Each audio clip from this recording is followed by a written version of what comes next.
نحمده ونصلي على رسوله الكريم أما بعد فأعوذ بالله من الشيطان الرجيم بسم الله الرحمن الرحيم ربي يسر ولا تعسر وتمم بالخير وبك نستعين السلام علیکم ورحمۃ اللہ وبرکاتہ۔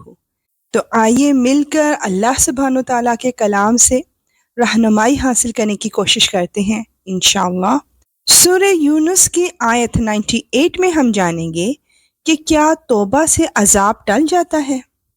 بھلا کوئی بستی ایسی کیوں نہ ہوئی کہ ایسے وقت ایمان لے آتی کہ اس کا ایمان اسے فائدہ پہنچا سکتا؟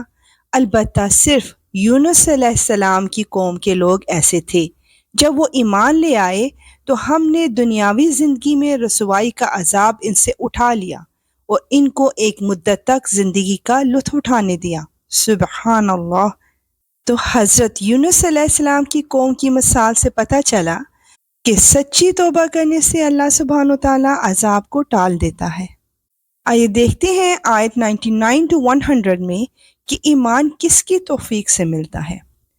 اور اگر اللہ چاہتا تو روئے زمین پر بسنے والے سب کے سب ایمان لے آتے، تو کیا تم لوگوں پر زبردستی کرو گے تاکہ وہ سب مومن بن جائیں؟ اور کسی بھی شخص کے لیے یہ ممکن نہیں ہے کہ وہ اللہ کی اجازت کے بغیر مومن بن جائے، اور جو لوگ عقل سے کام نہیں لیتے اللہ ان پر گندگی مسلط کر دیتا ہے۔ اللہ اکبر۔ لہٰذا ایمان انسان کی اپنی کوشش، محبت، لگن اور اللہ کی توفیق سے ملتا ہے۔ آیت 101 to 103 میں ہم جانیں گے کہ اسٹرانگ ایمان کے لیے ہمیں کیا کرنا چاہیے۔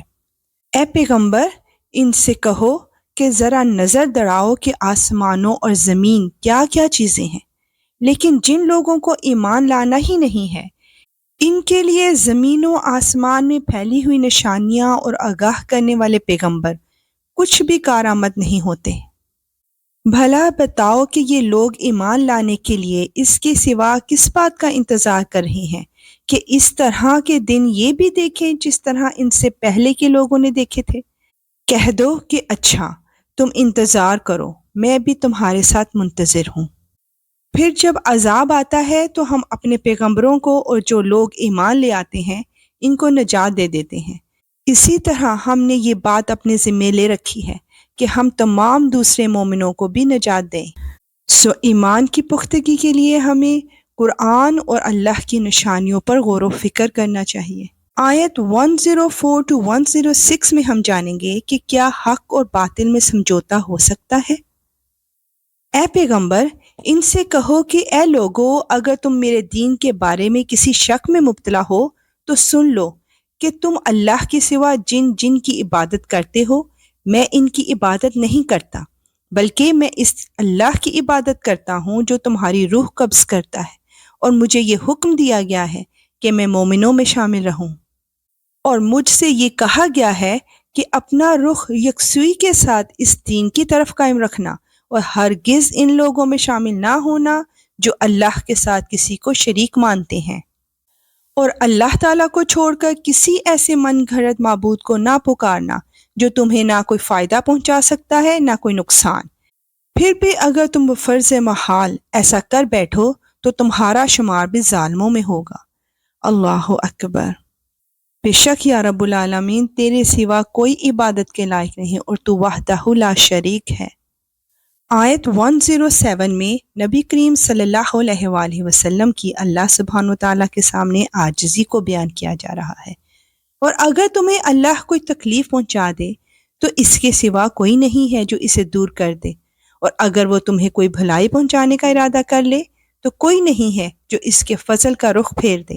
وہ اپنا فضل اپنے بندوں میں سے جس کو چاہتا ہے پہنچا دیتا ہے، اور بہت بخشنے والا بڑا مہربان ہے۔ بے شک یا رب العالمین۔ سورہ یونس کی آخری 2 آیات 108 to 109 میں دو ٹوک اعلان کیا جا رہا ہے۔ اے پیغمبر، کہہ دو کہ لوگو، تمہارے پروردگار کی طرف سے تمہارے پاس حق آ گیا ہے۔ اب جو شخص ہدایت کا راستہ اپنائے گا وہ خود اپنے فائدے کے لیے اپنائے گا، اور جو گمراہی اختیار کرے گا اس کی گمراہی کا نقصان خود اسی کو پہنچے گا، اور میں تمہارے کاموں کا ذمہ دار نہیں ہوں۔